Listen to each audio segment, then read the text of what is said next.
South ఇండియాలోనే అతి తక్కువ ధరలకి రత్నాలనందించే ఏకైక సంస్థ 6JVR.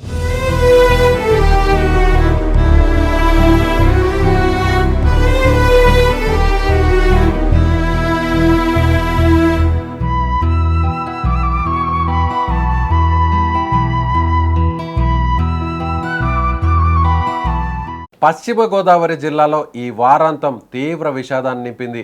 వేరు ప్రమాదాల్లో 6 ఇంజనీరింగ్ విద్యార్థులు జల సమాధి అయ్యారు.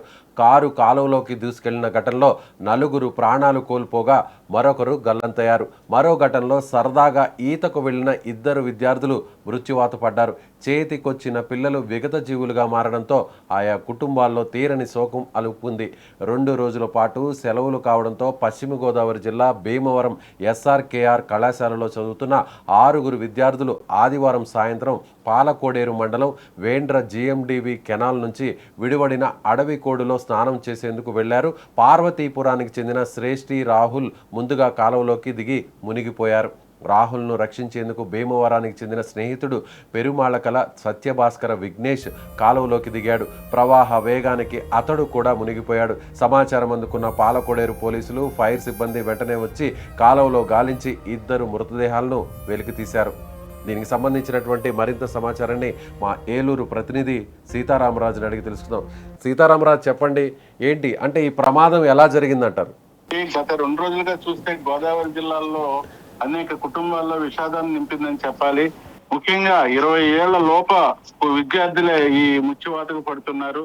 నిన్న సంఘటన ఐతంపూడి సంఘటన మర్చిపోకముందే భీమవరం సమీపంలో ఉన్న పాలకోడేరు వద్ద భీమవరంకి సంబంధించి SRKR ఇంజనీరింగ్ కళాశాల విద్యార్థులు ఆదివారం కావడంతో వారంతా సరదాగా వేండ్ర కాలువలో స్నానం చేసేందుకు వీరంతా వెళ్లారు. అయితే ఆ కాలువ కూడా కొంచెం వేగంగా ఒడిగా ప్రవహించే కాలువ. అయితే ముందుగా ఈ కాలువలో దిగిన గురజాలకు చెందిన సాయి, శివకుమార్, అలాగే చక్రీషులతో పాటు భీమవరానికి చెందిన పెరుమాళ సత్యభాస్కర్, అలాగే పార్వతీపురం చెందిన రాహుల్ కూడా ఈ స్నానానికి దిగారు. అయితే ఒడిగా ఉండటం వల్ల పెరుమాళ సత్యభాస్కర్ అలాగే రాహుల్ కూడా ఆ ప్రవాహ వేగానికి కొట్టుకుపోయి గల్లంతయ్యారు. తదిపా 4 కూడా బయటపడగలిగారు. వారంతా కూడా ప్రైవేట్ ఆసుపత్రిలో చికిత్స పొందుతున్నారు. మృతి చెందిన మృతదేహాలను అయితే పోలీసులు వెంటనే రంగప్రవేశం చేసి మత్స్యకారుల ద్వారా వారి మృతదేహాలను బయటికి తీశారు. వీరు ఎవరైతే బయటపడ్డారో వాళ్ళైతే షాక్ గురయ్యారు ఈ ప్రమాదం వల్ల. వీరంతా కూడా భీమవరం SRKR కళాశాలలో ఫైనల్ ఇయర్ బీటెక్ చదువుతున్న విద్యార్థులు, వివిధ ప్రాంతాలకు చెందిన వారు. నిన్న నిజంగా అటు 6 కుటుంబాల్లోనూ ఇటు 5 కుటుంబాల్లోనూ తీవ్ర విషాదం నింపిందని చెప్పాలి. తమ పిల్లలు ఇంజనీరింగ్ చదివి భవిష్యత్తులో తమకు ఈ చర్మాంకంలో ఉపయోగపడతారనుకున్న తల్లిదండ్రులకు విషాదాన్ని మిగిలిన సంఘటనగా చెప్పవచ్చు. విజయ్, అంటే ఇది కాలేజీకి దగ్గరలో ఉన్నటువంటి పంట కాలువనా, లేదంటే కాలేజీ నుంచి దూర ప్రాంతంలో సరదాగా బయటకు వెళ్ళి కాస్త రిలాక్స్ అవ్వాలనేటువంటి ఉద్దేశంతో వీళ్ళందరూ కూడా ఈ క్యాంప్కి వచ్చారనుకోవచ్చా?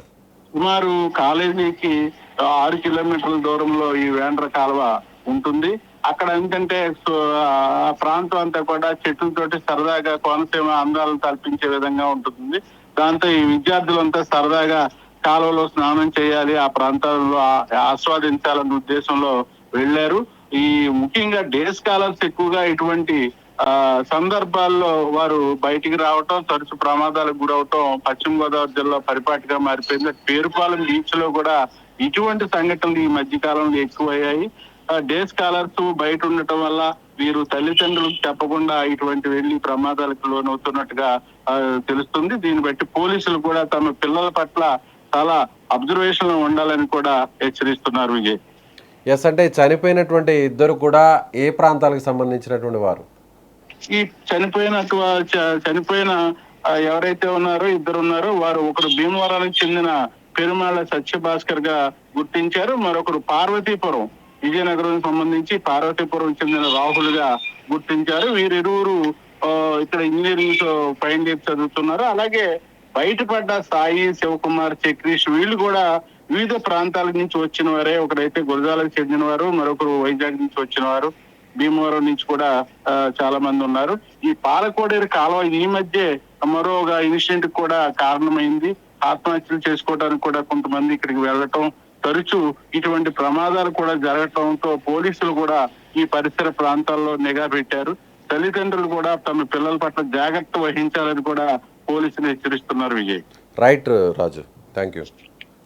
సో ఇది సరదాగా స్నేహితులతో కలిసి ఈ వారాంతంలో సరదాగా గడపాలి అనుకున్నటువంటి విద్యార్థులు ఇవాళ విగత జీవులుగా మారిపోయారు. సో ఆ పంట కాలంలో ఈత కోసం దిగినటువంటి ఇద్దరు కూడా మృత్యువాత పడినటువంటి పరిస్థితి. కాబట్టి తల్లిదండ్రులు కానీ కాలేజీకి సంబంధించినటువంటి సిబ్బంది విద్యార్థులను బయటకు పంపేటప్పుడు ఖచ్చితంగా కాస్త అప్రమత్తంగా ఉండాల్సినటువంటి అవసరం ఉందని ఈ ఉదంతం అందరికి కూడా ఒక ఎగ్జాంపుల్గా మారిందని చెప్పాలి.